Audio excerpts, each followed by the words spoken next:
معزز سامعین و حاضرین، السلام علیکم ورحمۃ اللہ وبرکاتہ۔ سامعین، آج ہم جس ٹاپک پہ بحث کرنے لگے ہیں سبرنگ چینل میں، وہ ہے اللہ کے بندوں کی 3 صفات، اللہ کے بندوں کی 3 نشانیاں،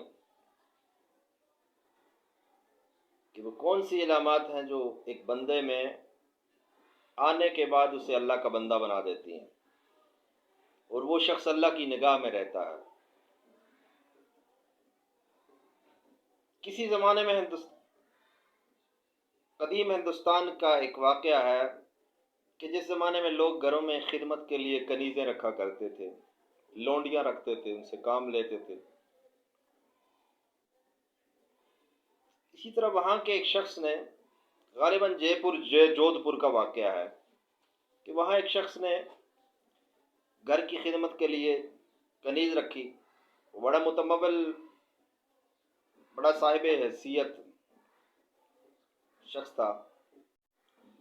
وقت گزرتے گزرتے زمانے کے نشیب و فراز نے حالات کی تنگی دکھائی، گردش زمانہ نے حالات کیا سے کیا کر دیے۔ تو اس شخص نے اپنی بیوی سے ایک دن کہا کہ یہ جو کنیز ہم نے رکھی ہے، یہ جوان بھی ہو چکی ہے، اب اس کی شادی کا بھی وقت ہے، اب ہم مالی اعتبار سے بھی کمزور ہو چکے ہیں، اب اس کو کہیں فروخت کر دیتے ہیں، اب ہم اس کو رکھنے کے متحمل نہیں ہو سکتے، چونکہ اس نے ہماری ایک زمانے تک خدمت کی ہے، چلو اس سے اجازت لیتے ہیں کہ اسے کہیں فروخت کر دیا جائے۔ اس کی اہلیہ نے اس کنیز سے جا کے پوچھا کہ تمہارے مالک تمہیں فروخت کرنا چاہتے ہیں، تمہاری کیا رائے ہے اس بارے میں؟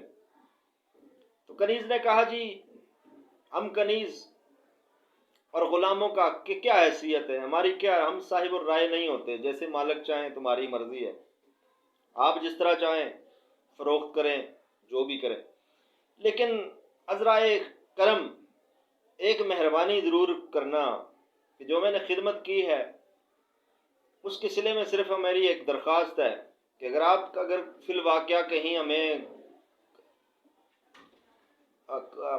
فروخت ہی کرنا چاہتے ہیں تو کم از کم جس شخص پر ہمیں فروخت کریں، پہلے ہمیں ان کو دیکھنے دیں کہ وہ اللہ کے بندے بھی ہیں کہ نہیں، ہمیں اللہ کے بندے پر فروخت کرنا۔ اس تحقیق کے لیے وہ شخص نکل گیا، جگہ جگہ تحقیقات کی کہ اللہ کا کوئی بندہ، کوئی اللہ کا ولی، کوئی بزرگ ملے جو واقعی اللہ کا بندہ ہو، تاکہ اس سے ملا جائے اور اپنی احوال بیان کیے جائیں کہ ہم آپ پہ کنیز فروخت کرنا چاہتے ہیں۔ تو ناظرین، وہ شخص مختلف جگہوں پہ گیا، آخر ہندوستان کے قصبے میں داخل ہوئے تو وہاں کسی نے ان کی رہنمائی ایک خانقاہ تک کرائی۔ یہاں خانقاہ ہے، یہاں لوگ ذکر اللہ کرتے ہیں، اللہ اللہ کرتے ہیں، یہاں بہت بڑے اللہ کے ولی رہتے ہیں، فی الواقعہ اللہ کے بندے ہیں، وہ آپ ان سے جا کے بات کیجئے۔ تو وہ شخص سیدھا ان کے خدمت میں حاضر ہوا کہ حضرت مرشد، میرا یہاں آنے کا مقصد یہ ہے کہ میرے پاس ایک کنیز ہے جسے میں فروخت کرنا چاہتا ہوں، آپ اپنی خدمت میں رکھ لیجئے، لیکن اس کی شرط ہے کہ وہ چند روز رہ کر دیکھنا چاہتی ہے کہ مجھے جس شخص پہ فروخت کریں گے وہ ایسا شخص ہو جو اللہ کا بندہ بھی ہو۔ انہوں نے کہا، حضرت لے آئیے اسے، ادھر ایک کمرہ دے دیتے ہیں، وہ ہمارے اعمال کو دیکھ لے، اگر اس کی مرضی ہے، ہم اگر اللہ کے بندے لگتے ہیں تو ٹھیک ہے، ہم اس کو خرید لیں گے، ہمیں بھی خدمت کے لیے چاہیے۔ الغرض وہ اس کو لے آتا ہے، وہ کنیز 2-3 دن وہاں رہتی ہے، چند دنوں کے بعد جناب علی وہ اس سے پوچھتا ہے، کیوں بی بی بتاؤ یہ بزرگ تمہیں کیسے لگے؟ وہ کہتی ہے، جی بالکل میرے کھاتے میں تو یہ اللہ کے بندے نہیں ہیں، کیونکہ اللہ کے بندوں کی 3 نشانیاں ہیں۔ ایک تو کم از کم ہفتے میں ایک بار ان پر غم ضرور آتا ہے، اللہ ان کو اپنی طرف موڑنے کے لیے غم اس پہ ڈال دیتے ہیں، میں تو دیکھتی ہوں ان کو کوئی بھی غم نہیں، ہنستا مسکراتا چہرہ ہے اور لال گلابی گال ہے، کھاتے پیتے ہیں جناب والا، کوئی غم نہیں آیا، پہلے امتحان میں فیل ہے۔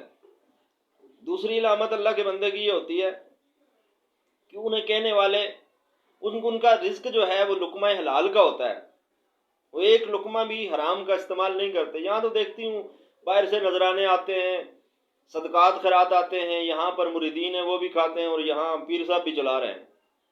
لہذا دوسرے سوال میں بھی دوسری نشانی بھی ان میں نہیں ہے اللہ کے بندہ ہونے کی۔ تیسری علامت اللہ کے بندے کی یہ ہے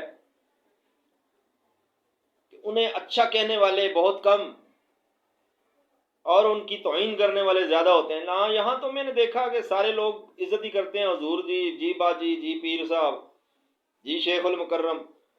تو یہاں پر جناب علی یہی کچھ دیکھا ہے، کوئی برا کہنے والا نہیں ہے۔ لہذا جس شخص کو زیادہ برا کہنے والے، زیادہ عزت دینے والے ہوں، اس کی شخصیت بھی مشکوک نظر ہوتی ہے، وہ اللہ کا بندہ نہیں ہو سکتا۔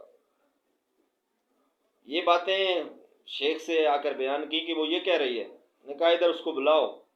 ایک کمرے میں اس کو لے گئے، بتایا کہ یہ میرا کمرہ ہے، یہ میرے دیکھو آٹا ہے، تھوڑا سا مختصر سا آٹا رکھا ہے، یہ لکڑیاں میری اپنی چنی ہوئی ہیں، یہ میرا توا ہے، یہ میری کیتلی ہے جس میں کعبہ بناتا ہوں، اور یہ ساری میری اپنی کمائی ہے، یہ استعمال کرتا ہوں۔ پہلا صاحب ٹھیک، اب کیسے؟ انہوں نے کہا جی ٹھیک ہے۔ انہوں نے کہا تم کہتی ہو کہ اللہ کے بندے کو ہفتے میں ایک بار غم آتا ہے، ذرا میری کمر تو اٹھا کے دیکھو۔ کمر اٹھایا تو اتنا بڑا گھاؤ تھا، 2-4 انچ کا گھاؤ بنا ہوا ہے، سرطان کا پھوڑا ہے۔ انہوں نے کہا تم تو کہتی ہو ہفتے میں ایک بار غم آئے، میں تو 25 سال سے جیسے بچھو کاٹ رہے ہیں، کبھی ہائے بھی نہیں، کبھی کہ آہ بھی نہیں کی کہ اللہ ناراض نہ ہو جائے۔ یہ اس کا لگایا ہوا غم میں سہ رہا ہوں، بس میرے چہرے پہ بھی کوئی آثار نظر آئے ہیں کہ مجھے غم ہے؟ یہ 25 سال سے یہ سہ رہا ہوں، ہر وقت غم لگا ہوا ہے جو مجھے اس کی طرف بلاتا ہے، اس کا دھیان نصیب کرتا ہے میرے مولا کا۔ دوسرے سوال میں بھی پاس۔ اب انہوں نے ایک جناب علی کلاڑی لی، ایک رسی لی، اور لڑکی کس سے کہا تم فاصلے پہ ہو کہ میرے پیچھے پیچھے آؤ۔ جنگل میں گئے، خشک درخت کے ٹہنیاں کاٹی، 2 گڑیاں بنائی، ایک بڑی ایک چھوٹی، سر پہ لادی، اور بازار میں آئے۔ لڑکی پیچھے پیچھے آ رہی ہے، آوازیں لگا رہے ہیں، 2 آنے کا گٹھا لے لو، 2 آنے کا گٹھا لے لو، لکڑیاں لے لو 2 آنے۔ اور وہاں لوگ باتیں کر رہے ہیں، جی یہ پیر صاحب ادھر خانقاہ میں راتوں کو بھی کماتے ہیں اور دن کو جناب وہ دیکھو پیچھے لڑکی آ رہی ہے، اور جناب علی لکڑیاں بھی بیچتے ہیں، دگنا کاروبار ہے، کھا رہے ہیں، جان کتنی موٹی تازی ہے، یہ ہے وہ ہے۔ پیچھے مڑ کر اس سے کہنے لگے کیا خیال ہے، سبھی کے اچھا کہنے والے ہیں، کوئی برا کہنے والا بھی ہے بازار میں؟ دیکھو جا کے۔ یہ تینوں سوال جب مکمل ہو چکے، پوچھا کیا صورتحال ہے؟ اس نے اپنے مالک سے کہا، کنیز نے، کہ یہی شخص اللہ کا بندہ ہے، مجھے اس پر فروخت کر دیجئے، میں اس کی خدمت ساری عمر بھر کروں گی۔ تو ناظرین یہ بات ہے، یہ اللہ تعالیٰ کے بندوں کی نشانیاں ہیں۔ دنیا میں جس کو خوشحال دیکھو یہ نہ سمجھو وہ اس کے لیے آزمائش ہے، ابتلا ہے۔ جس کو غم میں دیکھو اس کی رفعت درجات اور تلافی مآفات کے لیے آیا ہے، اس پہ باتیں نہ کسو، کیونکہ ہو سکتا ہے تکلیف میں دیکھ کر ہم کسی پر بات کریں تو ہو سکتا ہے اللہ اسے چھڑا کر ہمیں گرفتار کر لیں۔ بہرحال اس وقت تک دنیا میں کسی آدمی کے بارے میں رائے قائم کرنے کی اجازت نہیں جب تک آپ کو اس کے انجام کی خبر نہیں ہو سکتی۔ آپ کو اس کے انجام کی خبر جب تک نہیں ہو جاتی، کیونکہ ایک شراب پینے والا شخص ہے، مے خانہ چلا رہا ہے، ہو سکتا ہے اس کی انتہا اللہ نے لکھی ہو کہ یہ، وہ شاعر کہتا ہے مرے بت خانے میں تو عملے وفاداری بشرط استواری اصل ایما ہے، مرے بت خانے میں تو کعبے میں گاڑو برامن کو۔ ہو سکتا ہے کہ میں خانے والا جناب کعبے میں گاڑا جائے، ہو سکتا ہے کہ کعبے کا شیخ جو ہے وہ کسی مے خانے میں اس کی انتہا ہو، یہ کوئی خبر نہیں، اللہ کی مخلوق ہے، سب اللہ کے بندے ہیں۔ کسی پر رائے قائم نہ کرو جب تک انتہا کی خبر نہیں، اور انتہا کی خبر سے انسان کو آگاہ کیا ہی نہیں گیا۔ لہٰذا کسی کو ڈیل کرتے وقت ہم اللہ کا بندہ سمجھ کے ڈیل کریں، یہ اس کے کنبے کے لوگ ہیں، یہ کسی حالت کس حالت میں بھی ہیں، جس حالت میں بھی ہیں ان کے لیے دعا کرو، بری حالت میں زندگی گزر رہی ہے تو ان کے لیے دعا کرو، ان کو اللہ کے قریب لاؤ۔ اللہ ہمیں اپنی نگاہ اپنا دھیان نصیب فرمائے۔